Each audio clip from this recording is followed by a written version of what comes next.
அன்பு நேயர்களே, உங்கள் எல்லோருக்கும் என்னுடைய வணக்கங்களை தெரிவித்துக் கொள்கிறேன்.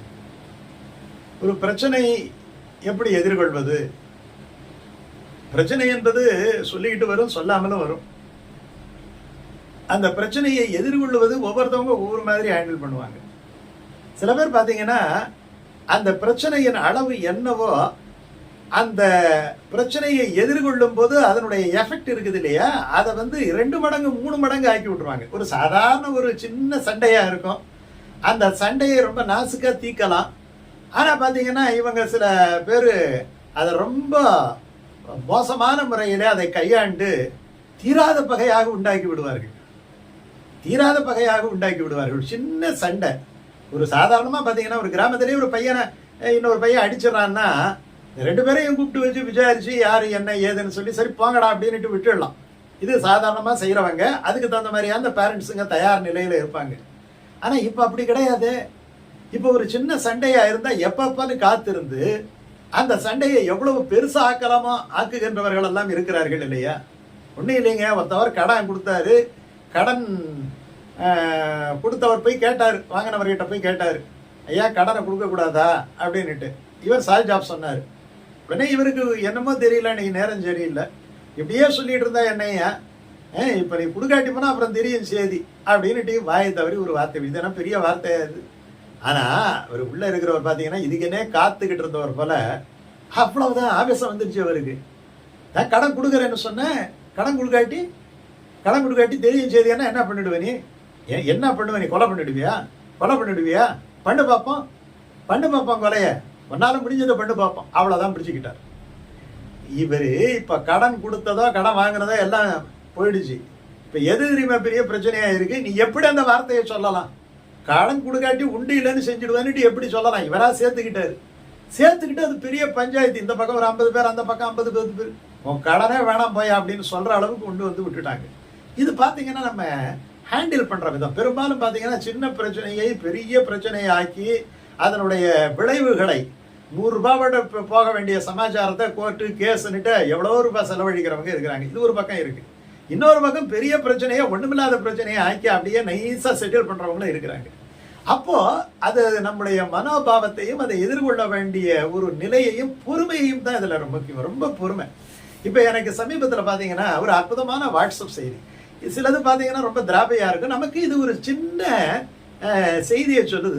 பிரச்சனையை கையாளணும்னா இப்படிதான் கையாளணும் அப்படிங்கிற மாதிரி சொல்லுது. ஒன்றும் இல்லைங்க, இது எல்லா இடங்களையும் வந்த ஒரு செய்தி தான். அதனால எனக்கு அந்த புத்திசாலித்தனம் எனக்கு ரொம்ப பிடிச்சிருந்தது. பாருங்க, ஒரு பஸ் ஒன்று போகுது. அந்த பஸ்ஸுக்கு முன்னாடி ஒரு ஆள் மோட்டார் பைக்கில் போறார். அவர் பாட்டுக்கு போறார். ஆனா அவர் இந்த பஸ்ஸுக்கு வழிவிடாமலேயே நடு ரோட்லயே போறார். இவனா ஹாரன் அடிச்சு பாக்குறான், வழி விடல. இந்த மாதிரி நிறைய பிரகஸ்பதியை நீங்க பார்த்துருக்கலாம். வழியே விட மாட்டாங்க, மெனக்கிட்டு போவாங்க, நீங்க தான் வளைஞ்சுக்கிட்டு போகணும்.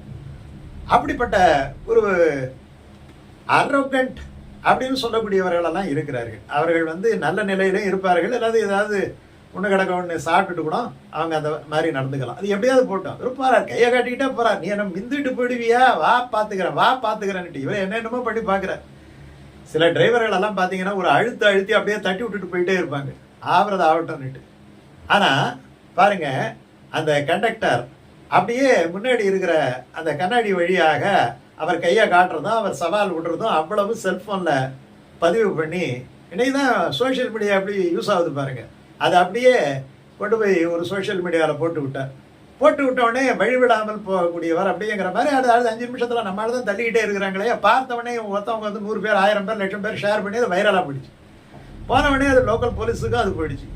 போனவொடனே அது யாரியா அப்படின்னு சொல்லிட்டு இந்த கண்டக்டரை கான்டாக்ட் பண்ணி, இந்த பஸ் நம்பர் எல்லாம் கான்டாக்ட் பண்ணி கடகடன்ட்டு அடுத்து ஒரு 10 நிமிஷத்துல அந்த முன்னாடி போனவரை வளைச்சி அரெஸ்ட் பண்ணி கொண்டு போய் வச்சுட்டாங்க. மோட்டார் பைக்கும் பறிமுதல் பண்ணிட்டாங்க. இப்ப என்னன்னா, வளைச்சு போய் சில பேர் பாத்தீங்கன்னா காரை வழிவிடாமலே போவாங்க. பின்னாடி வர்றவங்க கொஞ்சம் வாட்டசாட்டமான ஆளா இருந்தா ஹை ஸ்பீட்ல போய் வளைச்சு குறுக்க நின்று உண்டு இல்லைன்னு ஆக்கிடுவான். சில பேர் நான் கேட்டு நீ ஏன் வழிவிடாம போன அப்படின்பா. இன்னும் சில பேர் வழிவிடாம போவான். யாராவது இவனை மீறி முந்தி போயிட்டோம்னு வச்சுக்கீங்களா, முந்தி போனவனே எனக்கு முன்னாடி எப்படி போகலாம் அப்படின்னுட்டு தகராறு பண்றவங்க இருக்கிறாங்க. பெரும்பாலும் பாத்தீங்கன்னா சில கொடி கட்டின கார்ல எல்லாம் இந்த மாதிரி விஷயங்கள் எல்லாம் நடக்கும். ஆனாலும் கூட அதை சமாளிக்கக்கூடியது. இப்போ இதில் என்னன்னா, இந்த கண்டக்டருக்கு ஒரு விதமான ஒரு அமைதி, ஒரு பேஷன்ஸ் இருந்தது. சரி, இதை நம்ம போய் பண்ணி தகராறு பண்ணிக்கிட்டு ஒன்று கிடக்க ஒன்று பண்ணி பேசஞ்சர்ஸுக்கும் கஷ்டம். ஏன்னா வண்டியை நிறுத்தி தகராறு பண்ணணும். வண்டியை நிறுத்தி சில பேர் மணிக்கணக்காக சண்டை போட்டுட்டு இருப்பாங்க. ஒரு சின்ன ஒரு விஷயம் நடக்கும். ஆனால் இறங்கி வச்சுக்கிட்டு உண்டு இல்லைன்னு பார்த்துட்டு 1.5 மணி நேரம் வண்டி நிற்கும். உள்ளே இருக்கிறவன்லாம் எந்தெந்த இடத்துல போகணுமோ அவன்லாம் வயிற்றுல நெருப்பு கட்டிக்கிட்டு இருப்பான்.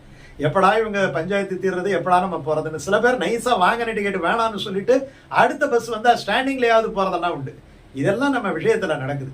அப்போ பிரச்சனைகளை கையாளுவது எப்படி என்பதை சொல்லாமல் இந்த விஷயம் சொல்லி தருது இல்லையா?